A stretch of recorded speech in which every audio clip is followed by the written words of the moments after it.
రేపు మాకొక family gathering party ఉందండి. అందరం తలా ఐటెమ్ చేసి తీసుకెళ్తున్నాము. దానికోసం అని చెప్పేసి అందరు పెద్దవాళ్ళు అనమాట. అక్కడ ఉసిరావకాయ చేసి తీసుకెళ్తున్నాను. మాఘమాసం కదా, ఉసిరికాయ పచ్చడి తీసుకెళ్తే బాగుంటుంది కదా అని.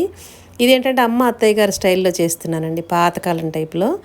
ఇది ఒక అరకిలో ఉసిరికాయలను శుభ్రంగా కడిగేసి తుడిచేసుకోవాలి. తడి ఎక్కడ లేకుండా తుడిచేసి చిన్న ముక్కలుగా కట్ చేసేసుకుని గింజలు అవి తీసి పడేసి శనగ నూనె పోసి ఈ ముక్కలన్నీ మునిగేలాగా వేయించుకోవాలన్నమాట. లో ఫ్లేమ్లో చక్కగా మూత పెట్టేసి కాసేపు మగ్గిచ్చేసుకుని కొంచెం మగ్గిన అనుకున్నప్పుడు మూత తీసేసి ఒక 5-10 నిమిషాలు వేయించుకోవాలి. ఉసిరికాయ ముక్కని ఇలా స్పూన్తో ఇలా నొక్కి చూస్తే మెత్తగా అయిపోతే ఇంకా స్టవ్ ఆఫ్ చేసి బాగా చల్లారి పెట్టుకోవాలి.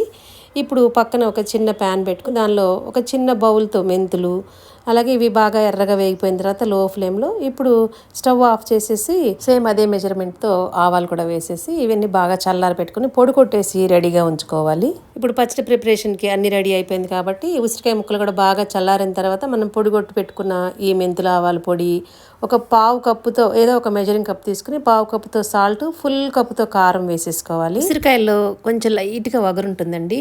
దానిలోంచి పులుపు బయటికి రావడానికి ఈ అరకిలోకి నేను ఒక 3 నిమ్మకాయలని మీడియం సైజుగా ఉన్నాయి, మరీ పెద్దగా లేవు, రసం తీసి పోస్తున్నాను అనమాట. ఇలా రసం కూడా వేసేసి కలిపేసి పక్కన పెట్టేసుకుని ఇప్పుడు దీనిలో చిన్న పోపు మళ్ళీ చిన్న బాండి పెట్టేసుకుని మళ్ళీ 2 గరిటెలు గ్రౌండ్నట్ ఆయిల్ వేసేసి పెద్ద టేబుల్ స్పూన్ నిండా ఆవాలు, ఇంగువ, ఎండుమిర్చి అంతే. మామూలుగా అయితే వెల్లుల్లిపాయలు వేస్తాము, కొంచెం పెద్దవాళ్ళు అనమాట, వాళ్ళు వెల్లుల్లిపాయ తినని వాళ్ళు ఉన్నారు ఈ ఫంక్షన్కి వచ్చేవాళ్ళు, అందుకని ఇలా చేస్తుంది అనమాట. అసలు పూర్వకాలం అయితే మా అమ్మ అత్తయ్య గారు వాళ్ళు అమ్మమ్మలు అందరూ కూడా ఇంతేనండి, వెల్లుల్లి అస్సలు వాడేవాళ్ళు కాదు. ఈ ఊరగాయలన్నీ కూడా ఒక్కొక్కసారి ఒక్కొక్క రకంగా చేస్తూ ఉంటానన్నమాట. ఆల్రెడీ ఇంతకుముందు మన ఛానల్లో ఉసిరి పచ్చళ్ళు చాలాసార్లే చేసుకున్నామండి. రీసెంట్గా కూడా వెల్లుల్లి ఎక్కువేసి ఉసిరావకాయ చేసి మీతో పోస్ట్ చేసుకున్నాను. ఈ రోజైతే ఇలా చేస్తున్నాను అనమాట. ఎవరికన్నా రిమైండర్గా ఉంటుంది, ఎవరికన్నా ఇట్లా వెల్లుల్లి ఉల్లి తినని వాళ్ళకి యూజ్ అవుతుంది కదా అని మీతో షేర్ చేసుకుంటున్నాను. మాఘమాసం కూడా వెళ్ళిపోతుందండి, ఇంకా ఉసిరికాయల సీజన్ కూడా అయిపోతుంది కాబట్టి ఒక్కసారి ఇలా ట్రై చేయండి. మన ఛానల్లో రకరకాల కంటెంట్స్ ఉన్న వీడియోస్తో పాటుగా ఇలా ఊరగాయలు, టెంపుల్ టూర్స్, నోములు, వ్రతాలు, పూజలు చాలా రకాలు ఉన్నాయండి. ఈ వీడియో ద్వారా ఫస్ట్ టైం ఎవరన్నా మన ఛానల్ని చూస్తున్నట్లయితే ఒకసారి ఛానల్లో వీడియోస్ అన్నీ చూసి మీకు నచ్చినాయి, బాగున్నాయి అనుకుంటేనే మన ఛానల్ని ఫాలో అవుతుండండి.